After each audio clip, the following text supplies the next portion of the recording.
हम लोग 500 गीगावाट की बात कर रहे हैं बाय 2030 और हम सोलर एनर्जी की बात कर रहे हैं। इसमें आगे बढ़ने से क्या हम ये माने कि देश का इलेक्ट्रिसिटी क्राइसिस खत्म हो जाएगा?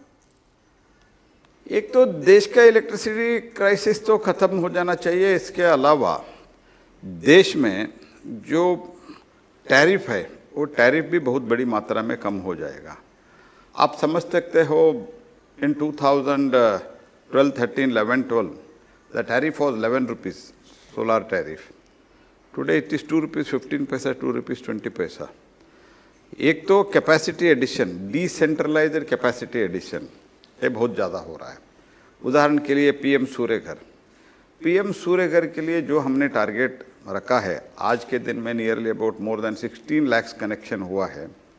और हमने यूटिलिटी लेड मॉडल का भी उसमें थोड़ा कुछ रिस्ट्रिक्टिव वे में हम यूटिलिटी लेड मॉडल में भी हमने उसको दे रहा है, तो उसका पॉलिसी हम फाइनलाइज कर रहे हैं। वो होने के बाद लगभग मुझे लगता है इस बरस हमारा 30 लाख से ज़्यादा होगा।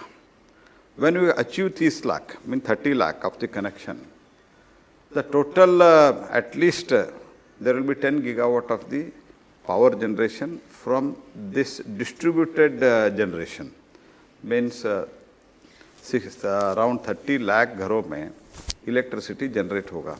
So that distribution will also be, cost will be also reduced, per unit cost will be also reduced, generation will also increase, crisis भी खत्म होगा और धीरे धीरे प्राइसेस भी कम हो जाएगा। यही मोदी जी का विजन है। उपभोक्ता मामले की अगर हम बात करें तो बहुत सारे ऐसे उपभोक्ता हैं जो अपने अधिकारों को नहीं जानते हैं। सरकार ने पिछले 10 वर्षों में ऐसे कौन से बड़े चेंजेस किए हैं जिसके जरिए उनकी ताकत बढ़ी है? एक तो पहले तो एक ही था कि सिंपल वे में बताना है तो पहले एक कानून था और इस कानून के लोगों के ऊपर अपने दम पर छोड़ दिया गया था। जिसका सामर्थ्य है वो लड़ते थे। अगर आप समझो आप एक जूता खरीदे, वो जूता ठीक नहीं है, आपको डायरेक्टली कंज्यूमर फोरम में जाना पड़ता था और लड़ना पड़ता था। आपको एक लॉयर रखना पड़ता था, जैसे बाकी कोर्टों में होता है, डेट पर डेट होता था। कई लोगों को 50 वर्ष के बाद भी उसका जो रिलीफ मिलना था मिला है।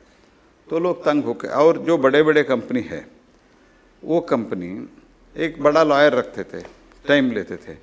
आज हमने इस 2015 का हमारा जो कानून, हमने नया कानून 2018 में जो हमने नया कानून लाया, उस कानून के बाद 18-19 में लाया, वो कानून के बाद हमारा जो CCPA है, वो CCPA सेंट्रल कंज्यूमर अथॉरिटी जो है, ये अथॉरिटी लोगों को एक जहाँ भी बहुत प्रॉब्लम होता है प्री लिटिगेशन प्रोसेस पर लोगों को हम रिलीफ देने का कोशिश किया है। फॉर एग्जांपल कोविड में जिन्होंने टिकट लिया था, मीन्स पैसेंजर टिकट, उनको रिफंड नहीं दे रहा था बड़ी मात्रा में, nearly about 1300 crore if my memory goes right. तो we have paid back the people and that was a class action. ऐसे क्लास एक्शन बहुत होता है। तो जो भी ऐसे बहुत लोगों को इससे प्रॉब्लम हो रहा है, ऐसे विषय हमारे ध्यान में जब आता है, then we will bring it to the notice of the people and the representatives of the companies also.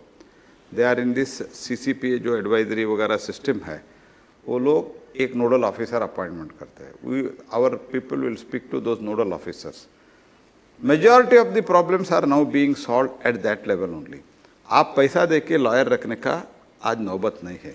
तो कस्टमर प्रोटेक्शन नहीं है, customer care approach Modi ji का है।